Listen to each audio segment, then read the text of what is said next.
Hello readers, कैसे हैं आप। चलिए आज हम आपको बिहार बोर्ड कक्षा 12वीं की एक पोएम जिसका नाम है द सोल्जर, रूपर्ट ब्रूक द्वारा ये पोएम लिखी गई है, उसके बारे में आपसे हम बात करते हैं। सबसे पहले हम देखते हैं ऑथर के बारे में।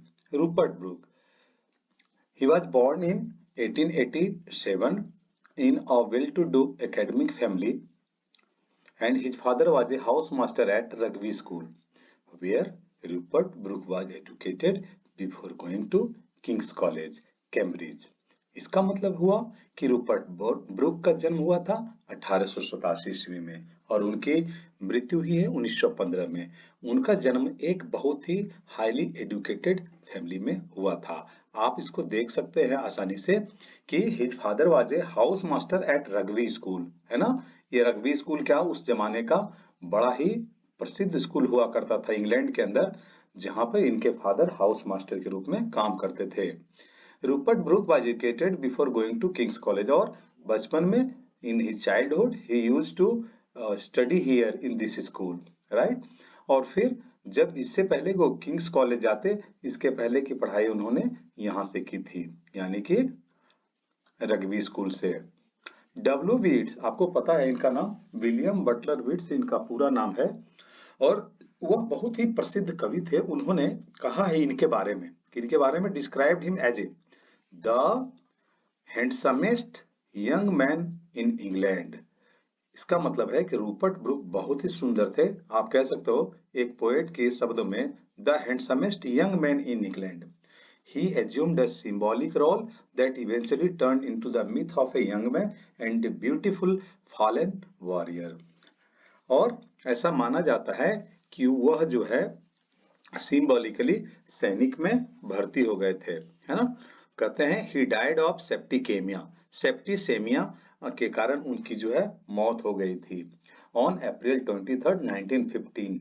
इसका मतलब है कुल मिलाकर सिर्फ 28 वर्ष की उम्र में इनकी मृत्यु हो गई थी 23 अप्रैल 1915 में।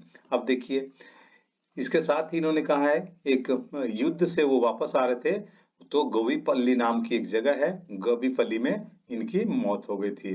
Brooke is remembered as war poet.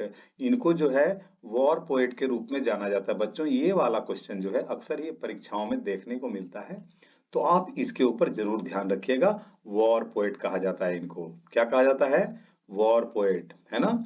अब देखिए who inspired patriotism in the early phase of first world war. और इन्होंने पेट्रियोटिज्म का मतलब क्या होता है बच्चों? पेट्रियोटिज्म का मतलब होता है देशभक्ति। देशभक्ति के बारे में इन्होंने फर्स्ट वर्ल्ड वॉर के अर्ली फेज में बात करी थी, लोगों को इंस्पायर किया था देश भक्ति करने हेतु। इसका मतलब है उन्होंने इस बात के लिए लोगों को प्रेरित किया कि आप भी देशभक्त बने।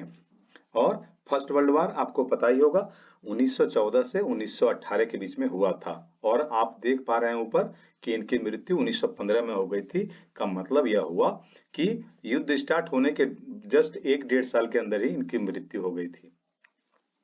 युद्ध में इनकी मृत्यु नहीं हुई थी, आप ध्यान रखिएगा। सेप्टिसेमिया नामक एक बीमारी थी, इसके कारण इनकी डेथ हुई थी। His reputation chiefly rest on, और इनका जो नेम एंड फेम है, इनका जो रेपुटेशन है, रेपुटेशन का मतलब क्या होता है? इनकी जो ख्याति है, प्रसिद्धि है, वह डिपेंड करती है।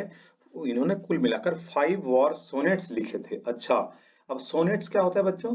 सोनेट्स होती है 14 लाइन्स की पोएम। अगर कोई पोएम 14 लाइन्स की हो तो आप समझिए 14 लाइन्स पोएम जो है इसको आप कहेंगे सोनेट्स। क्या कहेंगे इसको? सोनेट्स। अगर कोई कविता 14 लाइन की हो तो आप समझ जाइएगा ये सोनेट है, ठीक है ना। तो कुल 5 सोनेट इन्होंने लिखा है, ठीक है, लेकिन उसमें द सोल्जर जो है सबसे अच्छी है। अब इसमें देखिए क्या क्या आपका ऑब्जेक्टिव क्वेश्चन बन सकता है, तो चलिए हम आपको बताते हैं कि इसका ऑब्जेक्टिव क्वेश्चन में क्या क्या बन सकता है। पहला कि रूपर्ट ब्रूक का जन्म जो है वो कहाँ हुआ था, किस देश में हुआ था? तो ऑब्वियसली इंग्लैंड में इनका जन्म हुआ था। दूसरा कि किंग्स कॉलेज में जाने से पहले इनकी पढ़ाई किस स्कूल में हुई थी? तो रग्बी स्कूल में हुई थी। अच्छा, इसके अलावा डब्ल्यू बिट्स नामक एक पोएट है जिन्होंने इनको किस नाम की उपाधि दी थी? उन्होंने कहा था the handsomest young man in England, ठीक है। अब इनकी मृत्यु हुई थी सेप्टिस सेमिया नामक एक बीमारी से 23 अप्रैल 1915 ईस्वी को।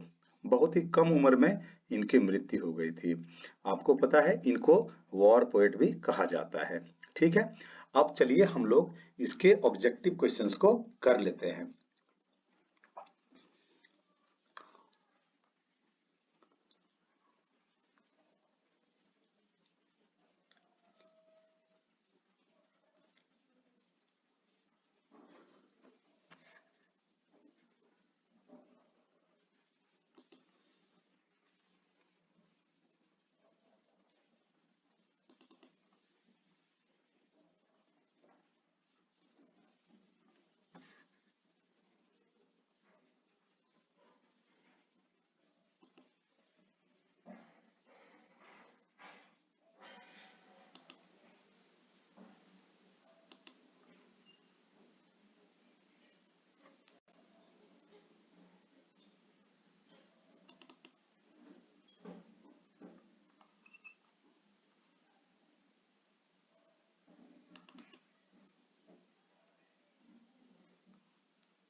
चलिए, तो मैं उम्मीद करता हूँ आपको रूपर्ट ब्रूक के बारे में, सोल्जर के बारे में पता चल गया होगा। अब मैं अगली कड़ी में इनके जो भी प्रोबेबल क्वेश्चंस हैं वो मैं आपको बताता हूँ। तब तक के लिए धन्यवाद।